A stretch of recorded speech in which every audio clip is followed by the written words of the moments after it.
La possibilité d'une récession vous préoccupe. Nous avons reçu ce message dans notre boîte de réception Facebook. France Martineau nous demande: pouvez-vous m'expliquer ce qui se passe avec les placements financiers lors d'une récession? Est-ce que les taux d'intérêt montent ou encore descendent? Est-ce que c'est le moment d'investir en bourse ou encore dans des placements à taux fixe?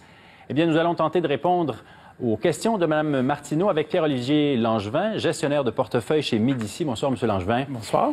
Quelle serait la stratégie à adopter dans une période comme celle-ci, un contexte où une récession plutôt est possible? Et quelle est la stratégie à adopter?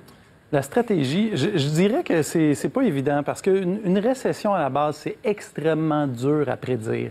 Alors, en gestion de portefeuille avec nos clients, ce qu'on va faire, c'est qu'on va plutôt regarder quelle est la situation de notre client. Quels sont, par exemple, les faits? Est-ce que cette personne-là est un travailleur autonome, a des imprévus dans sa vie, il va avoir besoin de liquidité à court terme? Bien, à ce moment-là, on ne voudra peut-être pas investir beaucoup d'argent en bourse. Si, à l'inverse, la personne est un fonctionnaire d'État, un emploi très stable, avec pas beaucoup d'imprévus, bien là, on pourrait se tourner un peu plus vers les placements dits un peu plus risqués. Il faut regarder l'attitude aussi. On parle avec les gens, nos clients.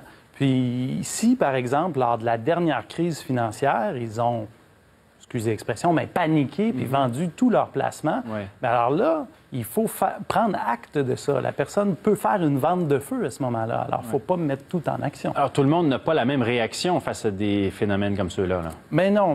Mais la réalité, là, c'est qu'il va toujours avoir des récessions dans l'économie. Elles sont très difficilement prévisibles. On avait, il y a quelques années, Ben Bernanke, l'ancien président de la Réserve fédérale américaine, qui faisait une conférence à Montréal et qui disait que les économistes réussissent à prévoir un peu plus souvent que le hasard les récessions. Oui. Ce qui est, c'est quand même assez faible. Bon, est-ce qu'il y a raison de s'inquiéter, selon vous, à l'heure actuelle? C'est sûr qu'il y a des indicateurs qui peuvent mener à l'inquiétude. Mais nous, on est vraiment dans la gestion de portefeuille avec les clients. Puis ce qu'il faut faire, c'est une bonne stratégie d'investissement. Là, on ne la change pas parce qu'il y a des inquiétudes de récession. Au cours des 10 dernières années, là, il y en a eu à chaque année des inquiétudes de récession. Et donc, on ne peut pas gérer un portefeuille de manière intelligible tout le temps en ayant le bouton panique en place. Il faut vraiment travailler avec le client, comprendre ses besoins. Lors d'une récession, Mme Martineau demandait, est-ce qu'on doit s'attendre à ce que les taux d'intérêt montent ou encore descendent? Quelle est la réponse à lui donner? Bien, normalement, en récession, pour relancer la machine économique, les gouvernements, les banques centrales qui ont le pouvoir d'imprimer l'argent, le pouvoir de fixer les taux d'intérêt, vont baisser les taux d'intérêt. Donc, les taux d'intérêt, c'est le loyer pour obtenir de l'argent, pour emprunter de l'argent. Alors, si le loyer est plus faible, les entreprises vont emprunter, les particuliers vont peut-être s'acheter une maison, ils ne l'auraient pas fait si les taux étaient plus élevés. Donc, c'est vraiment un outil pour repartir la machine. Ce qui est particulier en ce moment, c'est que les taux d'intérêt sont déjà extrêmement faibles. Prenez une obligation canadienne à échéance 5 ans, le taux de rendement est de 1,15 %. Alors, il n'y a pas beaucoup de munitions chez la Réserve fédérale ou la Banque canadienne pour baisser les taux d'intérêt. Ils sont déjà très bas. Alors, à ce moment-là, bien, les gouvernements vont devoir réagir, par exemple, avec des politiques fiscales. Oui. Quelqu'un qui commencerait un portefeuille de placement au moment où, justement, il y a des inquiétudes sur une possible récession, est-ce qu'il y a des titres plus sécuritaires, plus défensifs, des types de placements qui seraient plus prudents? Bien, quand on a une stratégie qui est faite pour durer, peu importe qu'il y a des récessions ou une période d'expansion économique, on veut éviter les entreprises qui sont déficitaires. Une entreprise qui est déficitaire, s'il y a un repli de marché, elle a besoin d'investisseurs pour financer ses pertes. Et donc, si les marchés sont gelés, elle n'arrive pas à emprunter. Donc, les entreprises qui ont beaucoup de dettes aussi, on va les éviter, c'est bien évident.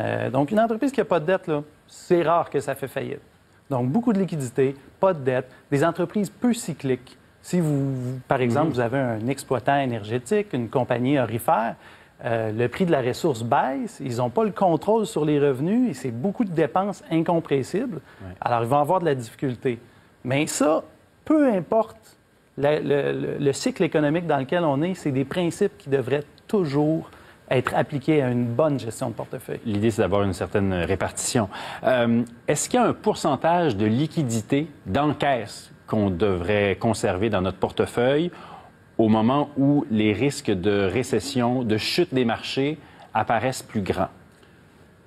C'est une question très difficile à répondre, mais je vous dirais ceci. Un bon gestionnaire de portefeuille, il va regarder les différentes opportunités de son univers et si les titres deviennent trop chers, naturellement, il va trouver moins d'opportunités d'investissement et naturellement, l'encaisse va s'accumuler dans les coffres.